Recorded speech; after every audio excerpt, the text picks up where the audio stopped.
अमूमन ऐसा होता है कि कोई क्रिमिनल आता है तो हम लोग साथ में उसको कवर करते हुए जाते हैं और एकदम से हम इंतजार कर रहे थे काफी देर। बिल्कुल हम लोग करीब आधे घंटे से वेट कर रहे थे कि अतीक अहमद आएगा और हम लोग उसको उसकी बाइट के लिए इंतजार कर रहे थे कि एक शब्द वो बोलेगा और जैसे शुरू करना, यहीं से शुरू करते हैं। बिल्कुल यहाँ से जैसे ही आप बात करना शुरू करते हैं और हम लोग पीछे पीछे जाते हैं और जैसे ही बोलना शुरू करता है, जैसे ही अतीक अहमद और असद वो उसका भाई बोलना शुरू करता है और एकदम से तड़तड़ाहट की आवाज आती है और ऐसे लगता है कि जैसे पटाखे दगने लगे। मैं अपने आंखों के सामने धुआं देख पाता हूँ एकदम से। आप धुआं देख पाते हैं, मुझे एक हल्का सा बर्न नजर आता है और मैं 2 कदम पीछे हटके मैं देखता हूँ और एकदम से फायर और सब तितर बितर हो जाते हैं, इंक्लूडिंग जितने पुलिस वाले थे उनको भी समझ में नहीं आया और वो एकदम से पीछे हटे।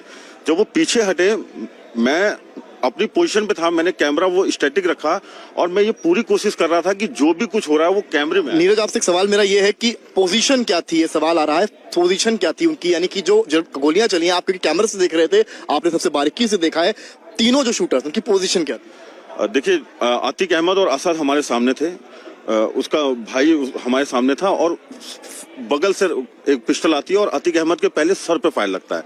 जैसे ही सर पे फायर लगता है और एकदम से तड़तड़ाहट शुरू होती है और सब जितने भी लोग थे वो कम से कम 2-4 कदम पीछे हटते हैं, तो एक राइट हैंड साइड पे, एक लेफ्ट हैंड साइड पे और एक यहाँ से, मतलब तीनों तरफ से उसको घेरा हुआ था और बेतहाशा फायरिंग हो रही थी। इतनी फायरिंग हो रही थी कि किसी को कुछ नहीं समझ में आया और विद इन अ सेकेंड्स जब वो फायर बंद हुआ तब उनको कैप्चर किया गया और उन्होंने पिस्टल छोड़ी और हाथ खड़े किए, सरेंडर सरेंडर, और उन्होंने नारे लगाए और जैसे ही सरेंडर उन्होंने बोला, पुलिस ने उनको पकड़ लिया और उसमें से एक था वो लेट गया, हाथ खड़े किए और उसके बाद वो लेट गया। उन्होंने खुद सरेंडर किया। पुलिस ने, ऐसा नहीं था कि पुलिस ने रिटेलिएट, कामयाबी नहीं थी कि वहां पर ऐसा कुछ भी नहीं था। पुलिस भी तितर बितर हो गई थी जब जिस तरह से गोलियां चल रही थी। उन्होंने पिस्टल छोड़ी, हाथ खड़े किए और तब पुलिस ने उनको पकड़ा। ये हुआ। ये बताइए मुझे कि जब तितर बितर हुए हैं, कई लोग भागे हैं, उस वक्त आपकी पोजीशन क्या थी? मैं अपनी पोजीशन से कम 4 से 6 कदम पीछे हटा।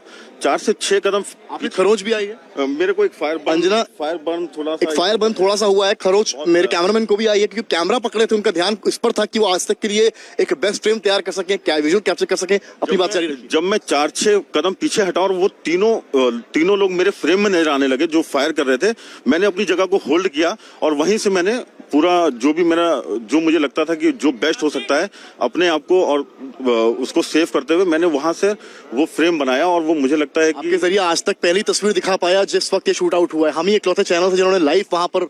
नहीं, बिल्कुल हम लोग ग्राउंड पे रहते इसीलिए हैं कि अपने दर्शकों को जो भी बेस्ट हो सके वो दिखाएं और हम यहाँ से साबरमती तक गए। जितनी फोर्स थी वो हमको यहाँ पे नजर नहीं आ रही थी।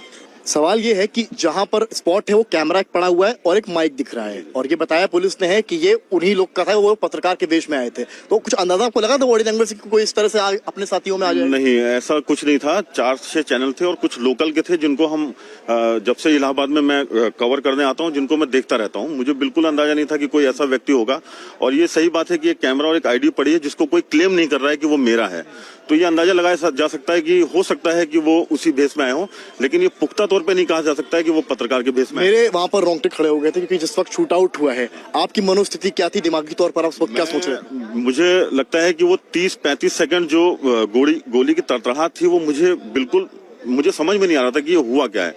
लेकिन जब मैं 4-6 कदम हटा और एकदम से मुझे 3-4 लोग फायरिंग करते हुए नजर आए, मुझे लगा कि ये ऐसा हो गया है और अगले ही पल उसका अतीक और उनका भाई जमीन पे पड़े हुए थे और बाकी लोग जो हैं वो हाथ ऊपर करके सरेंडर करने की मुद्रा में थे। सरेंडर उन्होंने चिल्लाया और उसमें 2 को खड़े पे पकड़ा गया है और एक अपने आप जमीन पे लेट गया।